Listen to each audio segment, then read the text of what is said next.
किसी अनदेखे ईश्वर में यकीन न करना कौन सा बुरा विचार है जो किसी अनदेखे ईश्वर में यकीन करने वालों को इतना बुरा लगता है कि धमकियां देने लग जाते हैं। नास्तिक आस्तिक में बड़ी बहस इस बात को लेकर है, ईश्वर है या नहीं। जब तक ईश्वर साबित नहीं होता तो उसका अलग अलग भाषाओं में किताबें लिखकर भेजना कैसे सिद्ध होगा। हम ये किस आधार पर तय कर सकते हैं कि कोई ईश्वर हमारी तरह ही सोचता होगा, उसका मन भी हमारी तरह खुशामद पसंद होगा। इससे तो यही सिद्ध होता है सभी आसमानी किताबें जमीनी लोगों ने अपनी सीमित समझ से लिखी। तो फिर इन किताबों की गलतियों और उनकी अतार्किक बातों पर सवाल करना ऐसा कौन सा गुनाह है जो इन्हें पूजने वालों को इतना बुरा लगता है कि वो जान से मारने की धमकियां देने लग जाते हैं। किसी विशेष कालखंड के लिए कही गई बातें उस समय के लिए कुछ हद तक सही होंगी, परंतु वे बातें हर कालखंड में फिट नहीं हो सकती। और जो थोड़ी बहुत सही हैं, जो रखने योग्य हैं, उन बातों का महत्व भी तब खत्म हो जाता है जब उनकी बातों को ना अपनाकर लोग उन किताबों की पूजा करने लग जाते हैं। तब किसी का विश्वास कब अंधविश्वास में बदल जाता उसे पता भी नहीं चलता। तो उन्हें आईना दिखाना कौन सा ऐसा बुरा विचार है कि लोग आपे से बाहर हो जाते हैं। ऐसे प्राणी खुद को आस्तिक कहते हैं और आईना दिखाने वालों को मुनकिर, काफिर और नास्तिक कहते हैं। ऐसी हरकतें करने वाले लोग ना तो इन किताबों पर यकीन करते हैं, ना ही किसी ईश्वर पर। वो इस गलत फहमी में जी रहे हैं कि वो ईश्वर के बड़े तगड़े हिमायती हैं, परंतु नहीं, वो तो अपने ईश्वर खुदा गोड़ अल्लाह को मानते ही नहीं। अगर मानते तो नास्तिकों के सवाल पर उन्हें गालियां, धमकियां देने और इतनी हायतोबा मचाने की जरूरत ही नहीं पड़ती। मुझे लगता है, बल्कि मेरा पक्का विश्वास है कि कोई भी सच्चा ईश्वर विश्वासी और धर्म ग्रंथों को ईश्वर रचित मानने वाला व्यक्ति किसी को गालियां देने और स्वयं दंडित करने की सोचना भी पाप समझेगा। जब उसके परम पिता ने, जब उसके अल्लाह मियां ने हम जैसों के लिए नरकों की विशाल श्रृंखला बना रखी है और हर पाप के लिए यातनाओं के फांसीवादियों की तरह क्रूरतम और नीचतम तरीके पहले से कर रखे हैं, तो उनका यूं चिल्लम मचाना एकदम बेतुका है। इसका मतलब तो यही निकलता है कि उनका ईश्वर मर चुका है या इन्होंने मरा मान लिया। किसी नास्तिक के ईश्वर को ना मानने से भी भक्तों को तो 72 हूर, अप्सराएं और अन्य ऐशोआराम बदस्तूर मिलेंगे ही। नास्तिक के किसी निष्कर्ष से आस्तिकों को मिलने वाला शबाब, शराब और कबाब तो कम नहीं होगा। तो इतनी हाय तौबा किस लिए? जिन लोगों का धंधा, जिन लोगों की सत्ता इन स्वार्थी किताबों पर खड़ी है, वो ऐसी बातें आम आस्तिकों के मन में बैठाते हैं कि नास्तिक कोई मूर्ख, अज्ञानी होता है, वो अधार्मिक है, वो धर्म के खिलाफ है, धर्म से उसकी रक्षा करनी है, ताकि इन किताबों पर कोई शक, कोई सवाल आस्तिक के मन में खड़ा ना हो पाए। चलिए, सबसे पहले मैं एक गलत फहमी दूर कर देता हूं जो आम आस्तिकों के मन में इन धर्म के ठेकेदारों ने बैठा रखी है कि नास्तिक कोई मूर्ख, अज्ञानी होता है। नास्तिक कोई टार्जन नहीं होता कि एकाएक जंगल से निकला है और धर्म पर सवाल खड़े कर रहा है। वो भी आप ही की तरह थोड़ा सा बेसिक ज्ञान अपने डीएनए में लेकर जन्मा था। वो भी आप ही की तरह धार्मिक कहानियों को सुनते हुए बड़ा हुआ था। फर्क सिर्फ इतना रहा, समझ पैदा होने पर उसने अपने विश्वास पर उठने वाले सवालों से मुंह नहीं मोड़ा। वो उन सवालों के जवाब की तलाश में निकला। उन्हीं सवालों से जूझते हुए जब निष्कर्ष पर पहुंचा तो नास्तिक हो गया। जो किताबें आस्तिक प्राणी अपने परिवार से या कथा पांडवों में सुनते हैं, अक्सर जिन्हें पढ़ने की दुहाई दिया करते हैं, उन्हें तो अधिकतर नास्तिक घोट कर पी चुके होते हैं। यकीन मानिए, कई लोग तो धर्म की किताबों के पास सत्य की खोज में गए और पढ़ते पढ़ते ही नास्तिक हो गए। आस्तिक लोगों के धर्म गुरु उलेमा एक लंबी लिस्ट रखते हैं, डॉक्टर्स, सेलिब्रिटीज और वैज्ञानिकों की, जिनके बारे में कहते रहते हैं फला वैज्ञानिक हमारी ये किताब पढ़कर ईमान ले आया। लेकिन इनके उलेमा इन्हें ये नहीं बताते कि कितने लोग इनकी किताबें पढ़कर नास्तिक हो गए। ऐसे में कितने ही नाम गिना सकता हूं। आर्मिन नवाबी ईश्वर को खोजते खोजते 14 साल की उम्र में स्कूल की सबसे ऊंची खिड़की से कूद जाता है ताकि अल्लाह उसे अपनी गोद में ले ले और वह जन्नत पहुंच जाए। जन्नत तो खैर नहीं पहुंच सका, लेकिन अस्पताल जरूर पहुंच गया। कई सारी हड्डियां तुड़वाने के बाद 18 का होते होते जब सत्य समझ में आया तो नास्तिक हो गए और किताब लिखी why there is no God. Dan Barker 19 साल तक धर्म प्रचारक रहा और लोगों को गॉड और बाइबल से जोड़ता रहा, और जब अपनी खोज में आगे बढ़ा तो नास्तिक हो गया। और ये सब उन्होंने अपनी किताब गॉडलेस में लिखा। माइकल शर्मर एक ईसाई था, पर जब अपनी खोज के मार्ग पर आगे बढ़ा तो पक्का निरीश्वरवादी हो गया। उसकी किताब why Darwin matters, the case against intelligent design पढ़ सकते हैं। जॉन डब्ल्यू लॉफ्ट्स चर्च का विधिवत पादरी पुरोहित बनाया गया था क्योंकि वह थियोलॉजी और फिलॉसफी में ग्रेजुएट था। परंतु वर्षों तक पादरी पुरोहित गिरी करने के बाद जब मन में संदेह उठने लगे, तब उसके विश्वास के लिए संकट खड़ा हो गया। 1990 के दशक के उत्तरार्ध में यह उफान पर पहुंच गया और उसने 2006 में why I became an atheist a former preacher reject Christianity किताब लिख डाली, जिसमें उसने अपना पक्ष रखा, कैसे उसका ईश्वर व धर्म से विश्वास उठा और कैसे वह नास्तिक हो गए। 2016 में डेविड मेडिसन नामक पादरी पुरोहित ने जब धर्म और ईश्वर पर विचार किया तो वह भी एक पुस्तक लिखकर सामने आया जिसका टाइटल सारी कहानी कह देता है। डार्विन, कोपरनिकस, ब्रूनो, भारत के शहीद आजम भगत सिंह, महापंडित राहुल सांकृत्यान और भी न जाने कितने महान लोग पहले आस्तिक ही थे। भारत, पाकिस्तान जैसे देशों में जितने भी आपको नास्तिक मिलेंगे, फिलहाल तो सभी पहले आस्तिक ही थे और आपसे बेहतर आस्तिक थे। तो अपने दिमाग से इस बात को निकाल दीजिए जो पांडालों में प्रवचनकर्ताओं ने आपके दिमाग में डाल रखी है कि नास्तिक कोई मूर्ख होता है, उसे किसी किताब का कोई ज्ञान नहीं होता। एक बहुत लंबी प्रक्रिया के बाद जब सत्य समझ में आता है तब जाकर एक धार्मिक व्यक्ति नास्तिक होता है। आप लोगों को यह गंभीरता से सोचना चाहिए, कहीं आपको ऐसे तथ्यों की ओर ताकने से रोकने के लिए ही किन्हीं स्वार्थी तत्वों ने अपने किन्हीं विशेष लाभ और लोभ के लिए आपके मन में नास्तिकों के प्रति ये गलत धारणाएं तो नहीं बैठाई ताकि आपके मन में उन कपटपूर्ण किताबों के प्रति संदेह न जन्म ले सके।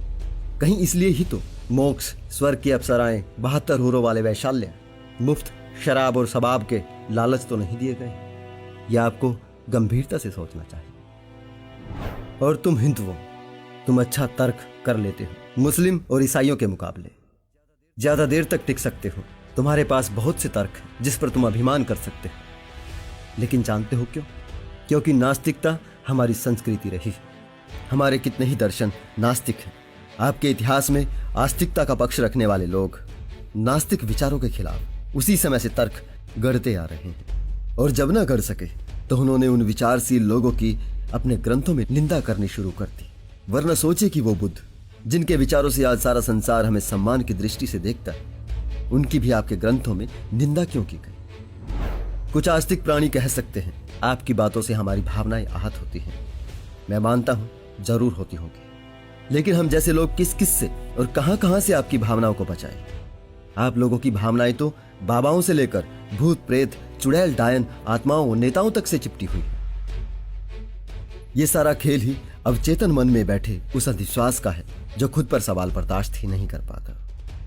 हर किसी को लगता है उसी का विश्वास सच्चा है, दूसरे का झूठा। इसलिए सभी धर्म के लोगों से, सभी गैर धर्म के लोगों की भावनाएं आहत होती हैं। हिंदुओं से मुसलमानों की, मुसलमानों से हिंदुओं की, हर कोई किसी ना किसी की भावनाएं आहत ही तो कर रहा है।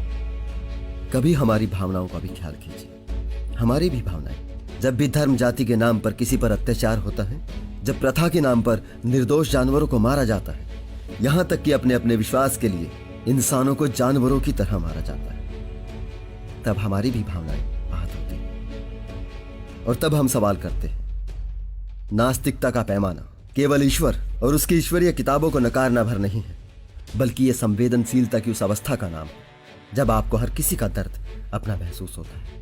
अगर केवल किसी की किताब और किसी किताब ईश्वर को न मानना नास्तिकता होती तो सभी नास्तिक होते, क्योंकि सभी धर्म के लोग एक दूसरे की ईश्वरीय किताबों में यकीन नहीं करते। वेद निंदक नास्तिक, जो वेदों को ना माने वो नास्तिक, जो कुरान पे ईमान ना लाए वो काफिर।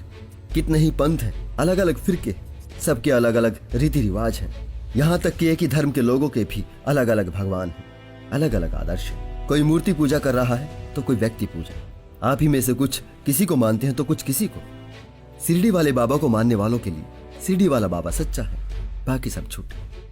आसाराम को मानने वालों के लिए आसाराम सच्चा है, बाकी सब झूठ। सिरसे वाले को मानने वालों के लिए सिरसे वाला सच्चा है, बाकी सब झूठ। सोचिए आप क्या है? अगर सभी आस्तिक होते तो सबकी एक किताब होती, एक ईश्वर, एक भगवान होता, कोई भी किसी को धर्म के नाम पर प्रताड़ित ना करता, सभी प्रेम से रह रहे होते। कुछ लोग कह सकते हैं कि इस धरती पर कई अलग अलग सभ्यताएं पनपी थी तो अलग अलग भगवान बन गए, सबके पूजने के तरीके अलग हो गए, सबने अपनी अपनी किताबें लिख डाली, परंतु असल में तो ईश्वर एक ही है, असल धर्म भी एक ही है। तो आप किसी भी आस्तिक से पूछ कर देखिए, वो यही कहेगा वो हमारे वाला ही है। तो क्यों नहीं समझ पा रहे? ये किताबें ही आपको आपस में लड़ा रही हैं। मैं मानता हूं धर्म का वास्तविक अर्थ यह नहीं जो आज दुनिया में सबके सामने है, पर व्यवहारिक अर्थ जरूर यही है। मैं हिंदू, तू मुसलमान, वह सिख, वह ईसाई, वह यहूदी। तो थोड़ी देर के लिए खुद को इस तिलक, टोपी, क्रॉस और पग से मुक्त कर लीजिए और खोजिए कि धर्म क्या है, इसका वास्तविक रूप क्या है, क्यों है यह, और इसने आखिर आपको दिया क्या है, क्या हासिल कर रहे हैं आखिर आप इस धर्म से। अतीत को अतीत में छोड़ दीजिए। उन किताबों में जो भी लिखा था वह उस वक्त की परिस्थितियों के हिसाब से उस वक्त के इंसानों को संभालने के लिए लिखा था। वर्तमान में आइए और सोचिए कि किसी को गाली देना धर्म हो सकता है या किसी से प्यार के 2 मीठे बोल बोलना धर्म होना चाहिए। किसी से नफरत करना धर्म हो सकता है या किसी से प्यार करना धर्म होना चाहिए। किसी की जान ले लेना धर्म हो सकता है या किसी की जान बचा लेना धर्म होना चाहिए। किसी का हक छीन लेना धर्म हो सकता है या किसी मजलूम को हक देना दिलाना। किसी पर अन्याय करना धर्म हो सकता है या किसी को न्याय देना दिलाना। किसी को विपरीत विचारधारा के नाम पर प्रताड़ित करना धर्म हो सकता है या दूसरी विचारधारा के लोगों को सम्मान देना। ऐसे जितने भी सवाल सोच सकते हैं, बंद आंखों के साथ उन सवालों को सोचिए और ईमानदारी से खुद को खंगालिए। अपने जवाबों को उस धर्म की कसौटी पर परखिए जिसे पीढ़ी दर पीढ़ी आप ढोते चले आ रहे हैं। सोचिए, मंथन कीजिए, धर्म किस लिए था, क्यों जरूरत थी धर्म की, और आप किस तरह से उस धर्म को निभा रहे हैं। इतना कर लीजिए, किसी नास्तिक को कोसने की जरूरत नहीं पड़ेगी।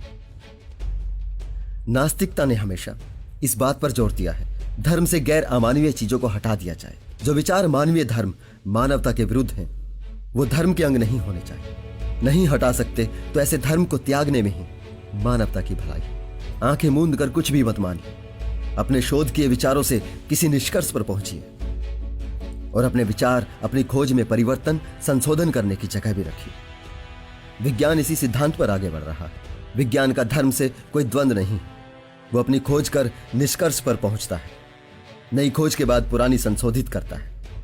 और नास्तिकता भी यही है, इसलिए इसे वैज्ञानिक दृष्टिकोण भी कहते हैं। नास्तिकों का वैज्ञानिक दृष्टिकोण किसी परमाणु बम के पक्ष में नहीं खड़ा है। वो उसके भी खिलाफ उतना ही है जितना वो धार्मिक पाखंडों के खिलाफ खड़ा है। लेकिन आप बोड़म बनकर विज्ञान की बुराइयों से नहीं लड़ सकते। नमाज पढ़ के या हवन करके हवा में कोई मिसाइल नहीं गिरा सकते। आप पाखंड और विज्ञान की बुराइयों से मानवता को बचाना चाहते हैं तो आपके पास आगे का ज्ञान और आगे का विज्ञान होना चाहिए। एक सही नास्तिक भी धर्म के महत्व को जानता है। नास्तिकता कभी धर्म की जगह नहीं ले सकती। नास्तिकता तो सिर्फ एक प्रक्रिया है, जहालत से निकलकर सही मायने में इंसान बनने की। मैं सिर्फ इतना समझाना चाहता हूं, मानव विचारों के लिए नहीं है, बल्कि विचार मानव के लिए है। मनुष्य धर्म के लिए नहीं था, मनुष्य ने धर्म अपने लिए बनाया था। और जब वो मनुष्यता के खिलाफ जाने लगे तो उसमें परिवर्तन की जरूरत होती है। उस पर सवाल जरूरी होते हैं। किसी भी व्यवस्था को बिना सवाल किए नहीं बदला जा सकता, या हम उसमें सुधार ही क्यों ना चाहें, बिना सवाल किए नहीं हो सकता। इसलिए कम से कम एक सवाल खुद से कीजिए कि जिसे आप ढो रहे हैं, क्या वो सवालों से परे है? तो दोस्तों, सवाल कीजिए हर सिस्टम से, उसकी बुराइयों पर, हर धर्म से, लेकिन सबसे पहले अपने आप से, अपने धर्म से। क्योंकि परिवर्तन अपने घर से, अपने आप से शुरू होता है। आज के लिए इतना ही दोस्तों, जल्दी ही मिलते हैं किसी और वीडियो के साथ। एक बार फिर से मेरा साथ देने के लिए बहुत बहुत धन्यवाद।